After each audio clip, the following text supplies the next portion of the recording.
Accountancy and book keeping की ये तीसरी वीडियो है। तो इस वीडियो में हम करेंगे क्वालिटेटिव कैरेक्टरिस्टिक्स ऑफ अकाउंटिंग। हम देखेंगे कि क्या क्या क्वालिटीज होनी चाहिए अकाउंटिंग करने की। तो हम पहली क्वालिटी देखते हैं, वो है रिलायबिलिटी। इसमें ये है, इसका मतलब ये हुआ कि फेथफुल प्रेजेंटेशन होनी चाहिए। जो भी चीज़ें हम रिकॉर्ड कर रहे हैं वो फेथफुल प्रेजेंटेशन होनी चाहिए। दूसरी ये है कि सब्सटेंस आवर फॉर्म। इसका मतलब ये हुआ कि मान लो एक टेबल है, जो प्लास्टिक का टेबल है, लेकिन उसको ऐसे पेंट किया हुआ है, ऐसे डिजाइन किया हुआ है कि देखने में उसकी फॉर्म लग रही है कि वो लोहे का टेबल है, वो आयरन का टेबल है। तो हमें जब चीजें रिकॉर्ड करनी है अकाउंटिंग के टाइम, तो हमें इसको प्लास्टिक का टेबल ही रिकॉर्ड करना है, ना कि इसकी फॉर्म देख के आयरन का रिकॉर्ड करना है। क्योंकि जो इसका सब्सटेंस है वो प्लास्टिक का है, तो हमें सब्सटेंस अवर फॉर्म हमें प्लास्टिक ही रिकॉर्ड करना है, आयरन का रिकॉर्ड नहीं करना, जो कि सिर्फ इसकी फॉर्म शो हो रही है। रियलिटी में ये आयरन का नहीं है। तीसरा ये है न्यूट्रलिटी। आपको न्यूट्रल रहना है। आपको जब चीज़ें अकाउंटिंग करनी है, तो अकाउंटिंग में जब चीज़ें रिकॉर्ड करनी है, तो अगर आपको कुछ लग रहा है कि ऐसा हो रहा है, इस ट्रेंड में जा रही है, या ये चीज़ है, कंपनी की इतनी ग्रोथ हो रही है, या जो भी चीज़ें चल रही हैं, जैसे वो न्यूट्रल रह के आपको रिकॉर्ड करनी है सारी चीज़ें। जो आपको लग रहा है, आपको अपने हिसाब से कुछ भी रिकॉर्ड नहीं करना। जो चीज़ें जैसी हैं वैसी ही आपको रिकॉर्ड करनी है, आपको न्यूट्रल रह के रिकॉर्ड करनी है। ऐसा नहीं कि कंपनी के ओनर को खुश करने के लिए आप ग्रोथ शो कर दो, या कुछ चीज़ें जैसी ना हो वैसी प्रेजेंट कर दो। ऐसा आपको बिल्कुल नहीं करना है। चौथा पॉइंट जो है लास्ट वाला, वो है प्रूडेंस। प्रूडेंस का मतलब ये होता है कि बिजनेस को लेके फ्यूचर के लिए सोचना, कि फ्यूचर में आने वाले टाइम में हमें कितना प्रॉफिट हो सकता है। गेस करना कि लास्ट ईयर इतना प्रॉफिट हुआ था और आने वाले टाइम में इतना प्रॉफिट हो सकता है, या आने वाले टाइम में इतना लॉस हो सकता है।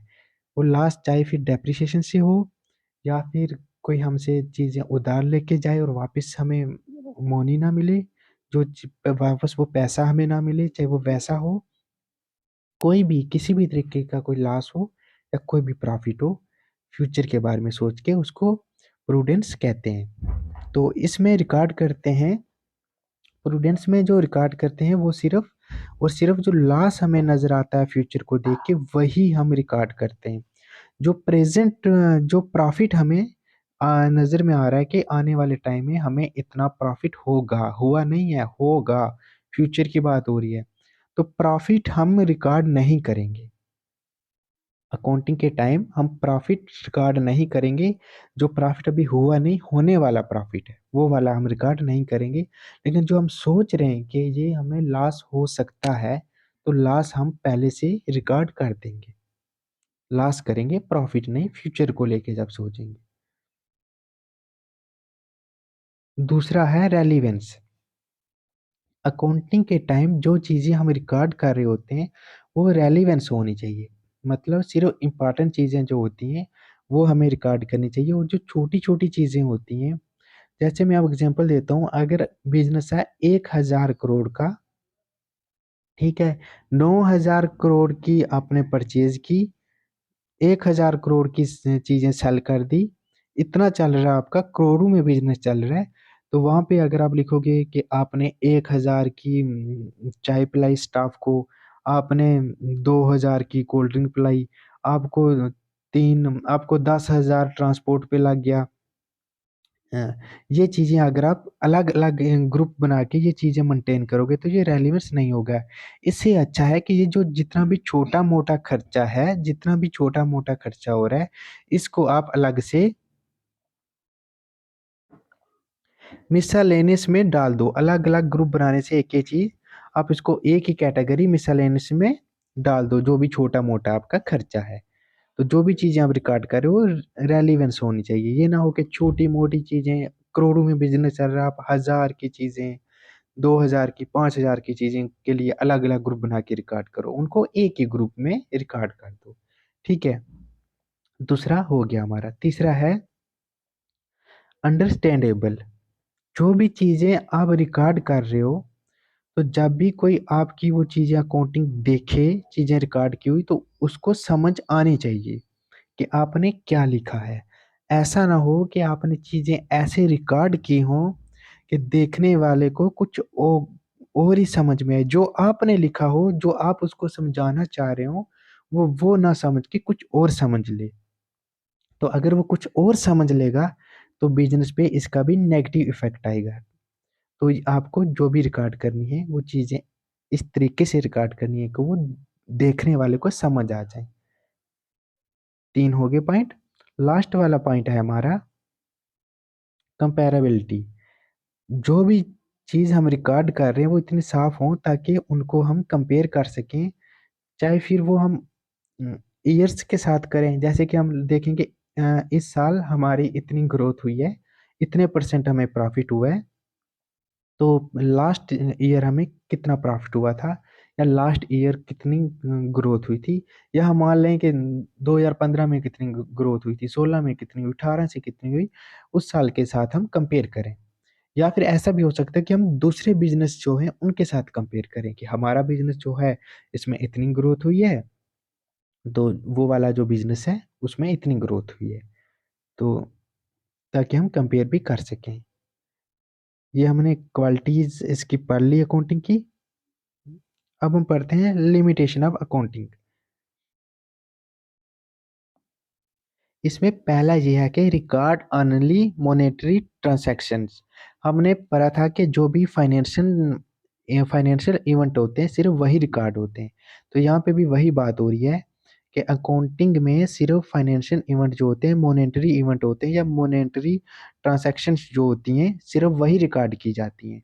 जो नॉन मॉनेटरी होती हैं, वो इवेंट होते हैं, वो रिकॉर्ड नहीं होते।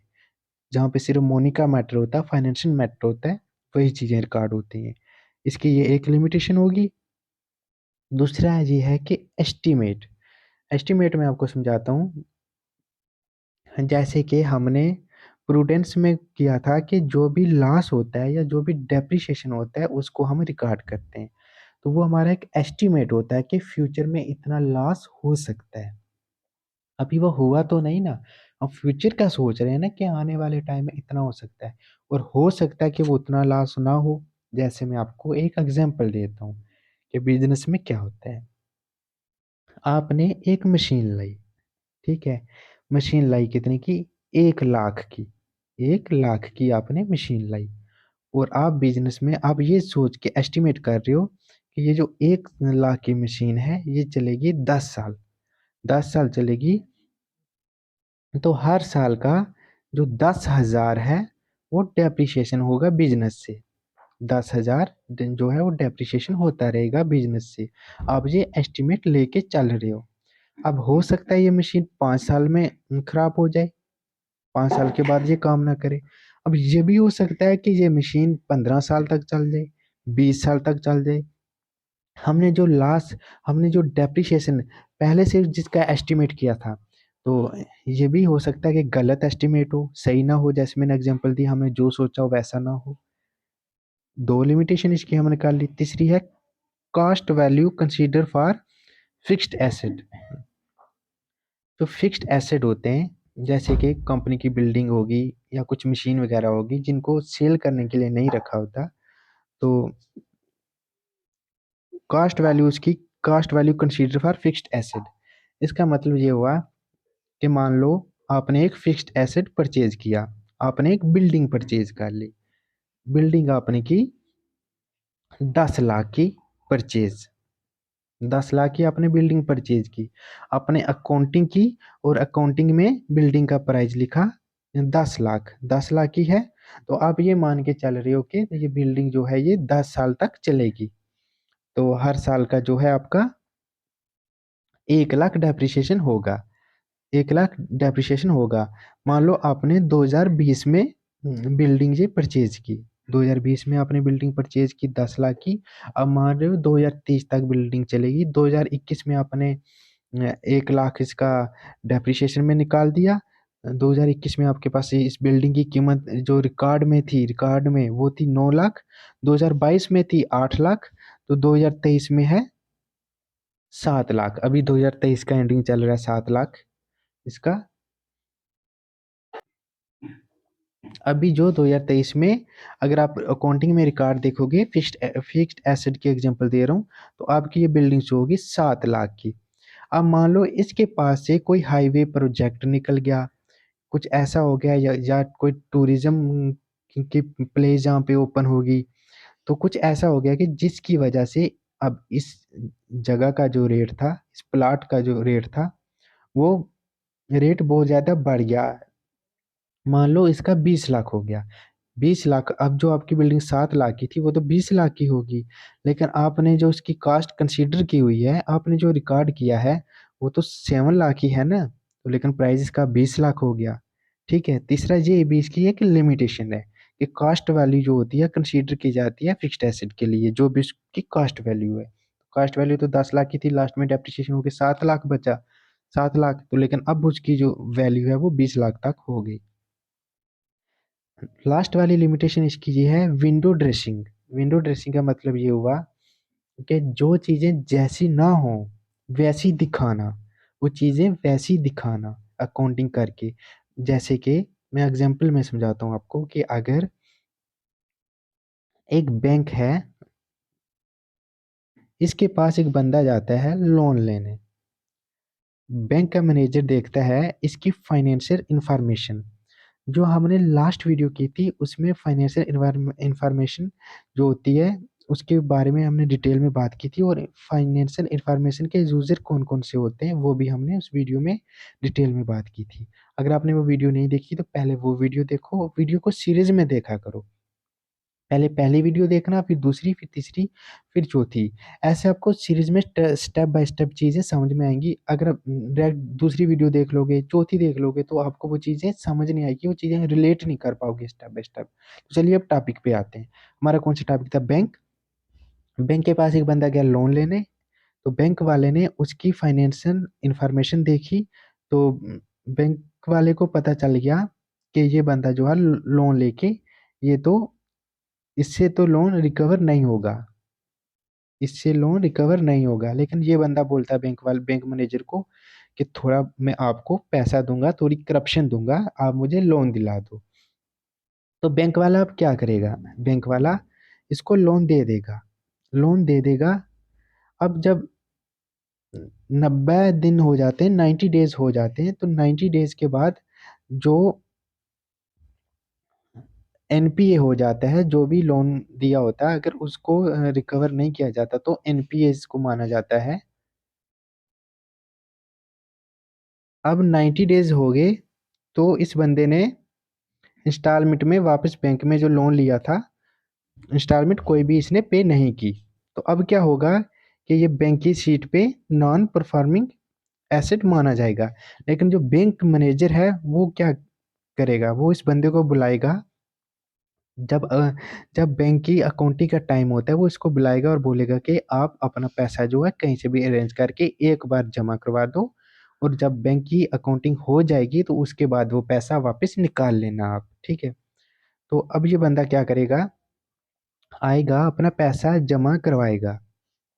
जब जमा करवाएगा तो बैंक की शीट पे ये जो है नॉन परफॉर्मिंग एसेट शो नहीं होगा, क्योंकि जब अकाउंटिंग का टाइम होता है तो तब ये आके जमा करवा देता है। उसके बाद ये बैंक मैनेजर की हेल्प से फिर वो पैसा वापस निकाल लेता है। तो यहाँ पे जो चीजें जैसी होती हैं वैसी शो नहीं की जाती, इसको कहते हैं विंडो ड्रेसिंग। ये भी एक अकाउंटेंसी की लिमिटेशन में आता है, लास्ट वाला। तो ये हमने लिमिटेशन ऑफ काउंटिंग की, मतलब जो भी इसके डिसएडवांटेज हैं या जो भी नुकसान है अकाउंटेंसी के, वो हमने किए। इसके ये नुकसान, पहला हमने किया कि ये सिर्फ फाइनेंशियल इवेंट ही रिकॉर्ड करता है। दूसरा हमने किया जो एस्टिमेट करता है लॉस का, हो सकता है वो करेक्ट एस्टिमेट हो या रॉन्ग एस्टिमेट हो।